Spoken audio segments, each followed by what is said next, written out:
بسم اللہ الرحمن الرحیم۔ السلام علیکم تمام دوستوں کو پاک رائز نیوز میں خوش آمدید۔ سلامتی کونسل میں بدترین شکست کے باوجود بھارت اپنی لڑائی پر قائم، ایسا موقف جاری کر دیا کہ کوئی بھی یقین نہ کرے گا۔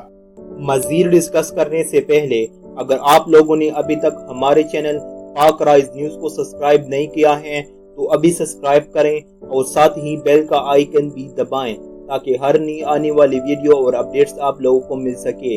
اس کے علاوہ اس ویڈیو کو زیادہ سے زیادہ لائک کریں اور نیچے کامنٹ سیکشن میں اپنی رائے کا اظہار ضرور کریں۔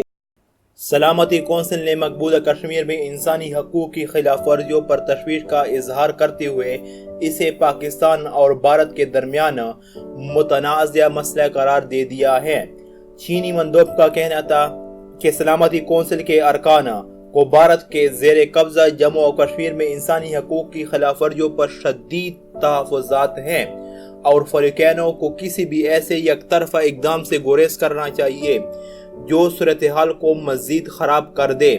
تاہم دوسری طرف بھارت اب بھی میں نہ مانوں کی رٹ لگائے ہوئے ہیں اور عالمی سطح پر بدترین سفارتی شکست کے باوجود ڈٹائی کا مظاہرہ کر دیا ہے۔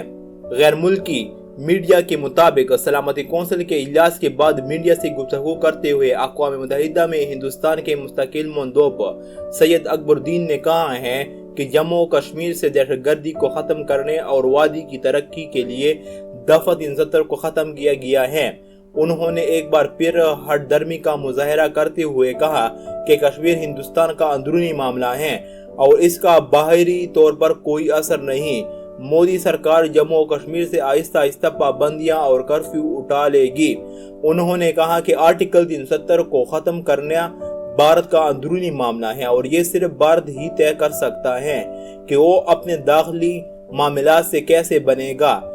سید اکبر الدین نے پاکستان کا نام لیے بغیر الزام تراشی کرتے ہوئے کہا کہ ایک ملک جموں و کشمیر میں جہاد اور تشدد کی بات کر رہا ہے جبکہ ہم ہمیشہ کی طرح اپنی پالیسی پر قائم ہیں اور ہم یہ تسلیم کرتے ہیں کہ تشدد کسی بھی مسئلے کا حل نہیں۔